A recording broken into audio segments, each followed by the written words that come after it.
नमस्कार, मैं हूं सुशील कुमार और आप देख रहे हैं प्रवासी एक्सप्रेस।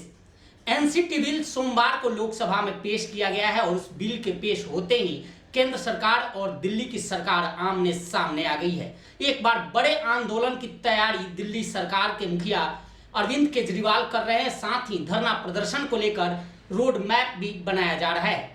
आखिर क्या है एनसीटी बिल और इसको लेकर तनातनी क्यों शुरू हुई है, इस पूरे मामले पर जानकारी के लिए हमारे साथ मौजूद हैं वरिष्ठ पत्रकार सुभाष चौधरी, जो दिल्ली में भी कार्यरत थे और दिल्ली समेत देश के कई राज्यों की बड़ी बड़ी खबरों पर इनकी निगाहें होती है। आइए इनसे जानते हैं और बात करते हैं। सुभाष सर, आपका बहुत बहुत स्वागत है। आखिर ये बिल क्या है जिसको लेकर तनातनी शुरू हो गई है? देखिए, इसके परिप्रेक्ष्य में आपको जाना होगा। बिल आपने बिल्कुल ठीक सवाल किया कि सामान्यतया दिल्ली की जनता को भी इस प्रकार के बिल से बहुत कुछ लेना देना नहीं होता है। सामान्य लोग नहीं जानते इन चीज़ों को। ये 1991 में जो एक्ट आया था, GNCTD एक्ट है, इससे दिल्ली की परिकल्पना, दिल्ली के राज्य की परिकल्पना की गई है। इसमें पूरा स्ट्रक्चर इसमें बताया गया है कि क्या सीमाएं होंगी, किस प्रकार के कामकाज के तरीके होंगे, क्या सेटअप बनेगा, पॉलिटिकल सेटअप जो काम करेगा, असेंबली है वो कैसे काम करेगी, या जो दिल्ली में चुनी हुई सरकार आएगी उसका क्या सेटअप होगा, कितने मंत्री होंगे, मुख्यमंत्री होंगे, डिप्टी चीफ मिनिस्टर होंगे या नहीं होंगे, किस तरह का प्रोविज़न है, लेफ्टिनेंट गवर्नर होंगे या गवर्नर होंगे, उनकी क्या भूमिका होगी, उनकी क्या ड्यूटीज एंड रिस्पॉन्सिबिलिटीज़ होगी, उनकी क्या सीमाएं होंगी, किस प्रकार के काम वो कर पाएंगे, और उनमें से कौन से ऐसे सब्जेक्ट्स हैं या ऐसे डिपार्टमेंट्स हैं जो कि केंद्र सरकार के पास निहित हैं और कौन से हैं जो वहाँ दिल्ली सरकार के पास निहित रहेंगे। तो ये एक स्ट्रक्चर है, एक तरह से। ये स्ट्रक्चर 1991 में आया था जी। अब जो हायतोवा, जो सवाल अगला आप करने जा रहे हैं, जैसा मैं समझता हूं कि इसमें अब जो हायतोवा मच रहा है दिल्ली में कल से, ऐसा क्यों, क्या कारण है इसका? इसी 1991 जो एनसीटी एक्ट है, इसमें केंद्र की मोदी सरकार ने कुछ संशोधन करने का प्रावधान किया है। और देखिए, ये जो प्रावधान की बात है, जो इसकी जो परिकल्पना है या जो इसकी तैयारी है, ये कोई अचानक नहीं है। ये कोई आज या कल सोमवार को उन्होंने अचानक बिल बना करके और अचानक पेश कर दिया है, ऐसा नहीं है। ये प्रक्रिया पहले से शुरू होती है और सामान्यतया जो भी व्यक्ति किसी भी विधायी कामकाज से संबंध अगर रखते हैं और थोड़ा भी प्रशासनिक या विधायी समझ वो रखते हैं, तो उनको इस बात का जरूर भान होगा कि ये प्रक्रिया बहुत पहले से शुरू होती है। कोई 24 घंटे के दौरान ये चीज़ें नहीं होती हैं, क्योंकि पूरा एक सेटअप होता है। लेजिस्लेटिव विंग है पार्लियामेंट में जो इन चीज़ों को देखता है। दूसरा, हर मिनिस्ट्री के अपने अपने एक कमेटी होती है, पार्लियामेंट से, लोकसभा से या राज्यसभा से नामित सदस्यों की, और वो इन चीज़ों पे गौर करती है। वो कुछ एक्सपर्ट ऐसे हैं जिनकी सेवा ली जाती है जब आप लॉ को फ्रेम करते हैं। तो ये तैयारी पहले से चल रही है, बिल्कुल क्लियर है इस बात को लेकर के, और इस बात का भान अरविंद केजरीवाल सरकार को और उनकी पूरी टीम को भी निश्चित रूप से है। मैं ऐसा मानता हूँ। क्यों? मेरा ये कहने का आधार इसलिए है कि ये जो प्रक्रिया शुरू हुई है केंद्र सरकार की ओर से, वो लगभग 1 माह पहले की है। पिछले माह में ही कैबिनेट की बैठक ने, यानी मोदी कैबिनेट की बैठक ने इस बिल को संसद में पेश करने का अप्रूव कर दिया था और उसकी जानकारी केजरीवाल सरकार को हुई, और उन्होंने जिस दिन शाम को कैबिनेट की बैठक हुई और इसको अप्रूव किया गया मोदी कैबिनेट की बैठक में, उसके दूसरे दिन ही मॉर्निंग में ही डिप्टी सीएम मनीष सिसोदिया ने प्रेस कॉन्फ्रेंस की है इसको लेकर के, और इस पर आपत्ति जताई, इसका विरोध किया है कि उन्होंने आशंका जताई, केवल और केवल एक लाइन आशंका जताई कि ये जो चुपके से इन्होंने बिल अप्रूव किया है, एनसीटी में संशोधन करने जा रहे हैं, मुझे आशंका है कि इससे दिल्ली सरकार की, चुनी हुई सरकार की जो अधिकार हैं उसको वो सीमित करेंगे, उसको वो छीनेंगे या उसमें वो एनक्रोच करेंगे, उसकी सीमा तय करेंगे और एलजी का पावर बढ़ा देंगे। मेरा सवाल ये है, बहुत जेन्युइन और सामान्य सा सवाल है एक सामान्य व्यक्ति के रूप में, कि जब आपको यह जानकारी मिली कि ऐसा बिल अप्रूव हुआ है, तो फिर उसके बाद आप केवल प्रेस कॉन्फ्रेंस करके आपने एक विरोध जताया, तो इसका मतलब आप क्लियर है कि आपको इसकी जानकारी थी। तो जब जानकारी थी, उसके बाद से लेकर अब तक कल यानी 15 मार्च तक आपने इस मामले में क्या स्टेप उठाए, और इस बिल को रोकने के, अगर आपको लगता है कि जनहित के खिलाफ है, दिल्ली की जनता के खिलाफ अगर है ये बिल, तो फिर इस बिल को रोकने के बहुत सारे लोकतांत्रिक तरीके इस देश में मौजूद हैं। कि डॉक्टर अंबेडकर ये बोलते हैं कि जब संवैधानिक तरीके मौजूद हों तो असंवैधानिक क्यों। बहुत सुंदर उनका ये वाक्य है और मुझे बहुत ये मतलब अपील करती है ये चीजें। तो जब संवैधानिक तरीके हैं लोकतांत्रिक प्रक्रिया में, आज आप हायतौबा मचाने की बात आप करते हो, इस 1 महीने के दरमियान में आपने क्यों नहीं इस बिल को रोकने की कोशिश की। रोकने का मतलब मेरा ये है, आप इस बिल पर केंद्र सरकार से चर्चा करने का आग्रह करते, आप गृह मंत्री से मिलते, क्योंकि गृह मंत्री का मुद्दा ही बनता है, दिल्ली सरकार वही देखते हैं। नहीं आपको लगता है ऐसा कि भाई प्रधानमंत्री के स्तर का है, तो आप प्राइम मिनिस्टर नरेंद्र मोदी से जाकर ये बातें आप कर सकते थे, उनसे मिल सकते थे, और जो आपके मन में कुछ आशंकाएं हैं उनको आप व्यक्त कर सकते थे, और उनसे वो चीजें आप तबादले ख्याल हो सकता था, विचार विमर्श हो सकता था ये बिल रुक जाए, हो सकता था इस बिल में अगर कुछ ऐसे प्रावधान है जो आपको नहीं पच रहे हैं, आपको ठीक नहीं लगते हैं दिल्ली की जनता की दृष्टि से, वो चीजें उसमें संशोधन की जा सकती थी, उसमें बदलाव किए जा सकते थे। आज आप संसद में पेश करने के बाद क्यों आप इस तरह से आप इतने बेतरतीब हो रहे हैं और आप ये कहना चाहते हैं जनता के खिलाफ है मोदी सरकार। पहली बात ये। दूसरी चीज, एक सामान्य जनता की दृष्टि से भी ये जानकारी बहुत जरूरी है कि देखिए लेजिस्लेटिव प्रक्रिया में हम और आप ये समझ बैठे हैं कि कानून बनाने में हमारा कोई योगदान नहीं है, सामान्य आदमी का कोई योगदान नहीं है। मैं कहता हूं बिल्कुल नहीं, आपकी ये जानकारी दुरुस्त नहीं है। एक सामान्य व्यक्ति, एक सामान्य जो नागरिक है, एक आम मतदाता है इस देश का, वह भी उस प्रक्रिया में शामिल किया जाता है और संविधान में इसके प्रावधान हैं और आप उसमें शामिल हो सकते हैं। लेकिन होता क्या है कि हम और आप ध्यान नहीं देते, जब समय आता है हम और आप उसमें इंटरेस्ट नहीं लेते, रुचि हमारी नहीं होती है। सरकार करती है, एमपी चुन लिया हमने, एमएलए चुन लिया, वो करेंगे, ये उनकी जिम्मेदारी है। बिल्कुल भी नहीं। जब भी कोई कानून, जब भी कोई विधेयक फ्रेम किया जाता है, तो उस विधेयक को फ्रेम करने के बाद उसे कंसर्न कमेटी की ओर से, राज्यसभा या लोकसभा की ओर से, कंसर्न कमेटी की ओर से वो अखबारों में प्रकाशित किया जाता है, उसके जो बेसिक स्ट्रक्चर हैं, और एक ऑफिसर डेजिग्नेट किया जाता है लेजिस्लेटिव डिपार्टमेंट या उस कमेटी से संबंधित, जिनको आपको अगर उसमें से कोई आपत्ति है या आप उसमें कुछ सुझाव देना चाहते हैं, कुछ शामिल कराना चाह रहे हैं, तो आप अपने पूरे सुझाव, आलोचनात्मक या समालोचनात्मक, आप वो सारी चीजें पॉजिटिव नेगेटिव बना करके लिखित भी वहां आप दे सकते हैं। आप चाहें तो वहां जाकर उस कमेटी के सामने पेश होकर के आप दे सकते हैं। टेलीफोनिक प्रक्रिया भी है, अब ईमेल की प्रक्रिया भी, ऑनलाइन भी सारे सिस्टम है, नहीं जा सकते हैं तो आप ऐसे भी कर सकते हैं।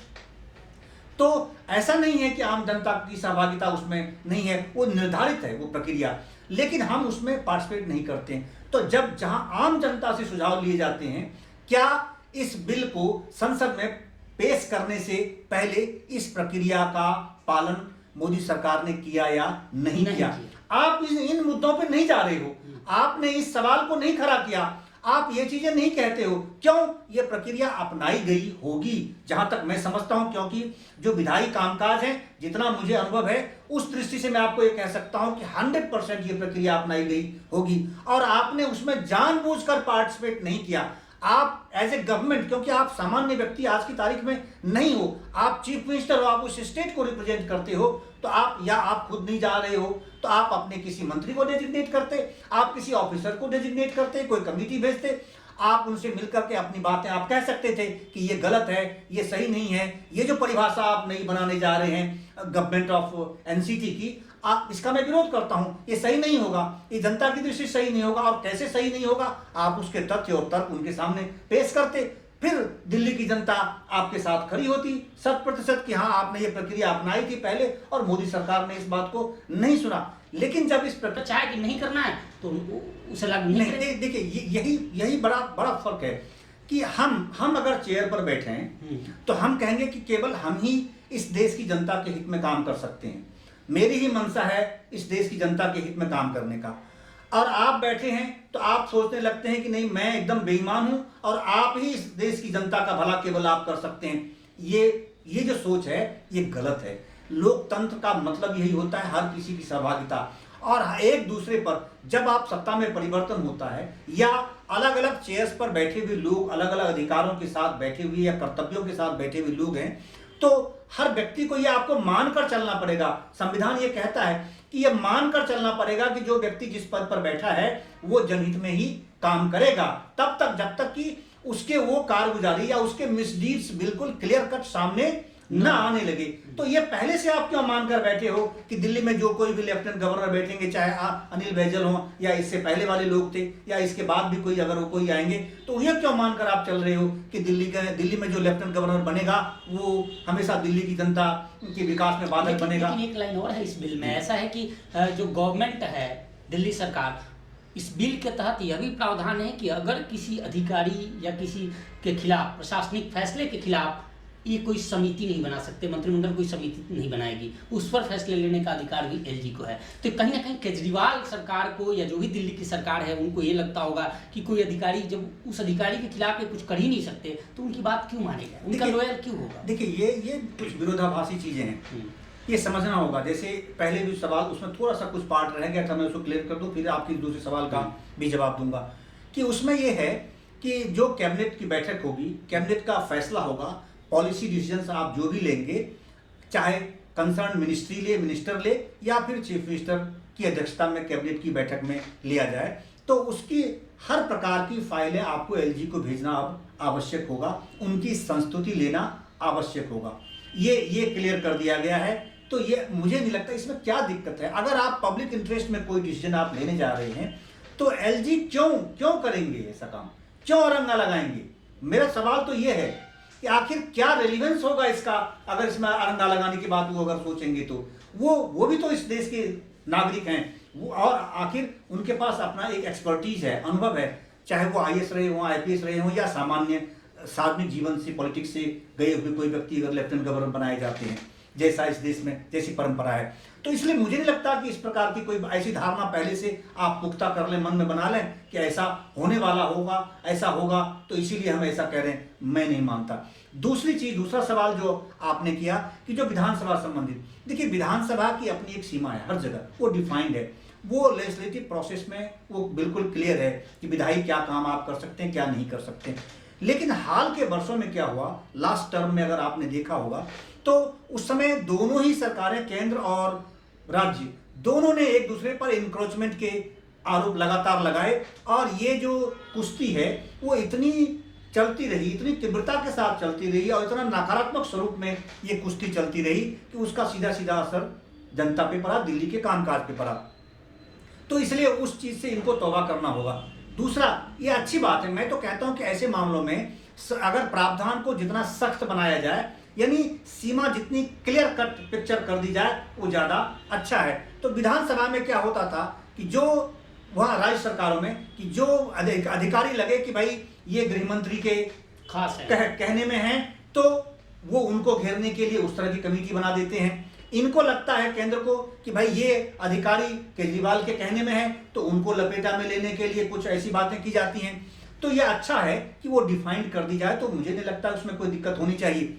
तीसरी बात कि विधानसभा में कोई कमेटी अगर आप लेजिस्लेटिव, देखिए बहुत क्लियर है कि लेजिस्लेटिव काम के लिए, अगर कानूनी विधायी काम की दृष्टि से अगर आप कोई कमेटी बनाते हैं तो उस पर किसी प्रकार की कोई बंदिश नहीं लगा सकता, कोई नहीं लगा सकता, क्योंकि वो विधानसभा अध्यक्ष का वो प्रेरोगेटिव है, उनका विशेषाधिकार है और वो उस हिसाब से करते हैं। उसमें किसी सरकार की भी, वहां की जो संबंधित सरकार है उसकी भी भूमिका उसमें नगण्य होती है कानूनी प्रावधान के तहत, तो इसलिए वो उनके पास पावर है। लेकिन आप विधानसभा में, ये तो रोज संसद में ऐसा होता है, रोज विपक्ष मुद्दा उठाते हैं, आप संयुक्त संसदीय समिति बना दो, इस मुद्दे की जांच करेंगे, इस मुद्दे की जांच करेंगे, उस मुद्दे तो अगर आप इस चीजों में आप उलझोगे, इस चीजों में उलझ के अगर आप रहोगे और आप अधिकारियों तक अपनी विधानसभा के कामकाज को, उसकी समितियों को, अब अपने पावर को अगर आप वहीं तक सीमित रख दोगे, तब तो फिर आपने खूब रचनात्मक काम कर दिया, आपने विकास की गाथा खूब लिख दी। तो मुझे नहीं लगा ये अच्छी बात है कि इस तरह की परंपरा। दूसरी चीज विरोधाभास मैंने इसलिए कहा कि देखिए ये सेंट्रल में भी इस तरह के प्रोविजंस हैं और स्टेट में भी प्रोविजंस हैं। जब आप किसी आईएएस, किसी आईपीएस या किसी ऐसे अधिकारी या किसी ऐसे कॉन्स्टिट्यूशनल पोस्ट पर बैठे हुए व्यक्ति के खिलाफ किसी जांच की दिशा में आप आगे बढ़ते हैं, एलिगेशन जब उन पर लगते हैं, चाहे वो करप्शन के हों या किसी अन्य प्रकार के एलिगेशन हों, तो उसमें प्रोविजन है और उस प्रोविजन के तहत आपको परमिशन लेनी होती है होम मिनिस्ट्री से। ठीक है, तो होम मिनिस्ट्री अगर परमिशन दे तब जाकर के आप उसके खिलाफ एग्जीक्यूशन शुरू करते हैं, सीबीआई जांच शुरू करती है, चाहे लोकल एजेंसी हो या सीबीआई हो या दूसरी अन्य कोई सेंट्रल की एजेंसी हो, वो उनको परमिशन लेनी होती है। तो इस तरीके से अगर मान लीजिए उसमें अब यहाँ अन्याय नहीं हो रहा, यहाँ अगर वो प्रोविजन है, आप बात करो, देखो ईमानदारी बड़ा विशद शब्द है, तो आप केवल अपने लिए उस तरह की मांग करते हो और जहां दूसरी जगह चाहे केंद्र में हो या दूसरे अन्य राज्यों में इस तरह के प्रोविजंस हैं, तो वहां आपको क्या दिक्कत होती है? आपके पीएस के खिलाफ अगर इंक्वायरी हुई या सीबीआई ने छापा मारा, तब आपने बहुत हायतोबा मचा दिया। क्यों हायतोबा मचा दिया इस तरह का? तो इसे अच्छी बात है कि अगर इसमें परमिशन लेने की आवश्यकता बना दी, वैसा प्रावधान कर दिया गया है कि आप एलजी के अप्रूवल के बिना इस प्रकार के निर्णय आपके प्रभावी नहीं होंगे, तो ये अच्छी बात है।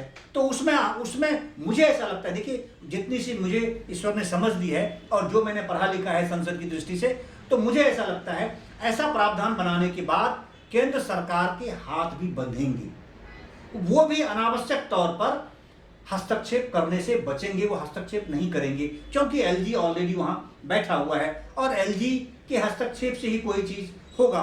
तो इसीलिए भाया मीडिया बहुत अच्छा काम नहीं होता। जब आपने उसको एक तरह से एम्पावर्ड कर दिया तो फिर वो अपने हिसाब से, और ये स्ट्रक्चर थोड़े दिनों में ठीक से काम करना शुरू कर देगा। आगे की बात यह है, केंद्र सरकार का ये मानना है कि जो 1991 एक्ट है, चाहे वो सेक्शन 21, 24 या 44 है, तो उसमें मुख्यमंत्री और लेफ्टिनेंट गवर्नर इन दोनों के जो मैकेनिज्म है काम करने का, वो डिफाइंड नहीं है क्या होगा। इसीलिए उसको डिफाइंड करने की दृष्टि से हमने ये संशोधन ये लाया है और इसीलिए हम ऐसा कह रहे हैं और इसीलिए मुझे लगता है कि सही होगा। संशोधन के बाद सुप्रीम कोर्ट के फैसले का क्या होगा जो 2018 में आया था? देखिए ऐसा है, सुप्रीम कोर्ट जो फैसला देता हमेशा कानून में जो प्रोविजन है उसके अनुसार ही अदालतें फैसले देती हैं। ठीक है, तो इसीलिए तब उनको 1991 में जो चीजें लगी और जो लगा कि ये ठीक है, उस हिसाब से उन्होंने उसकी परिभाषा दी और वो निर्णय दे दिया कि आपकी ये सीमा है, उनकी ये सीमा है, आप कौन कौन सी फाइलें उनके पास भेजोगे और कौन सी नहीं भेजोगे। लेफ्टिनेंट गवर्नर हर चीज में हस्तक्षेप नहीं करेगा और मुझे लगता है अब की व्यवस्था में भी लेफ्टिनेंट गवर्नर हर चीज में हस्तक्षेप नहीं करेगा। बड़ा क्लियर है, क्लियर ये है कि आप जो भी फैसले लोगे उसकी फाइलें अप्रूवल के लिए एलजी के पास भेजोगे। आप अनावश्यक एलजी खुद ही डिसीजन लेकर के, वो डिसाइसिव स्टेज में नहीं है कि खुद ही निर्णय लेकर के आप पर थोप देगा कि आप उनके सबऑर्डिनेट हो गए मुख्यमंत्री के रूप में और आप उस पर उसको लागू करो। ऐसा तो कोई प्रोविजन नहीं है। आप जो निर्णय लोगे वो उनसे अप्रूव कराओगे, ये तरीका है। ये तो फुल स्टेटहुड जहां आप मांग करते हो, फुल स्टेट में भी सभी स्टेट्स में इस तरह के प्रोविजंस होते हैं कि जो कैबिनेट पास करता है उसको अप्रूवल के लिए गवर्नर के पास भेजता है। हाँ, जो सामान्य प्रशासनिक कामकाज हैं, एडमिनिस्ट्रेटिव जो प्रक्रियाएं होती हैं या कोई स्टेप्स आप उठाते हैं, तबादला है या और कुछ है, जो आप लोकल गवर्नमेंट की दृष्टि से, अपने एडमिनिस्ट्रेटिव रिफॉर्मेशन की दृष्टि से भी होते हैं, तो वो डे टू डे की एक्टिविटीज के लिए आज भी आप इंटाइटल्ड हो, आप वो कर सकते हो, उसमें कोई हस्तक्षेप नहीं होगा। फाइल कौन सी जाएगी? फाइल किसी क्लर्क के ट्रांसफर की फाइल तो एलजी के पास नहीं जाएगी। ये कहे पॉलिसी डिसीजन कि आप कोई पॉलिसी डिसीजन आप लेंगे, उसकी फाइल उनके पास जाएगी और वो अप्रूव करेंगे। दूसरा, एक देखो खतरा क्या है कि हम क्या कहा, एक अमेरिका के एक राष्ट्रपति ने बातें कही है, मैं नाम विसर रहा हूं, उन्होंने ये बातें कही हैं कि लोकतंत्र से ही अधिनायकवाद पैदा होता है, लोकतंत्र से ही जो है ना तानाशाह पैदा होता है। समझ लीजिए क्यों कहा है ये जो प्रेजेंट स्थिति है या पिछले 5-6 सालों में जो देखने को इस देश में मिला है, उससे आप, मुझे लगता है उन्होंने जो ये बातें कही हैं, कितना अनुभवगम्य बातें कही हैं और कितनी वर्षों पहले उन्होंने ये बात अपनी बुक में ये बातें कही है। तो ऐसा लगता है कि जैसे मान लीजिए अरविंद केजरीवाल पहली बार जीत कर आ गए, बहुमत से, भारी बहुमत से जीत कर आ गए, दोबारा फिर भारी बहुमत से जीत करके आ गए। आप क्यों चाहते हो कि मैं तानाशाह बनूं दिल्ली का? लोकतंत्र से क्यों, लोकतंत्र में आपको इतना बहुमत प्राप्त हो गया लगातार 2 बार कि आप सोचते हो कि जो कुछ मैं ही हूं, मैं ही भाग्य विधाता बनूं। ऐसा क्यों? आप क्यों नहीं? जब एक विधायी प्रक्रिया में एक सामान्य व्यक्ति भी अपना सजेशन दे सकता है, इस तरह के प्रावधान संविधान निर्माताओं ने किए हुए हैं, तो फिर आपको अपने पास में बैठे एक एक्सपर्ट के रूप में भी एक एलजी से आपको संस्तुति लेने में आखिर हानि क्या है, क्या दिखती है, बिल्कुल क्या परेशानी है? ये बिल है प्रस्ताव। अब लास्ट में ये जानना चाहेंगे आपसे कि अब रास्ता क्या बचता है कि भाई फिर दोबारा दिल्ली धरना प्रदर्शन में डूबेगी, धरना प्रदर्शन का दंश झेलेगी, या फिर कोर्ट का रास्ता, क्या रास्ता है केजरीवाल के पास? देखिए, इसमें उन्होंने ये बातें कही हैं जो उन्होंने प्रेस कॉन्फ्रेंस में कही है, और जो मुद्दा वो लगातार उठा रहे हैं, उनको केवल 2 बातों पर आपत्ति है। पहली बात तो ये कि दिल्ली सरकार अब उपराज्यपाल के नाम से जाना जाएगा, उपराज्यपाल को दिल्ली सरकार माना जाएगा, ऐसा क्यों कहा गया, ठीक है। और दूसरा ये कि हमारी हर फाइलें अब उनके पास जाएंगी।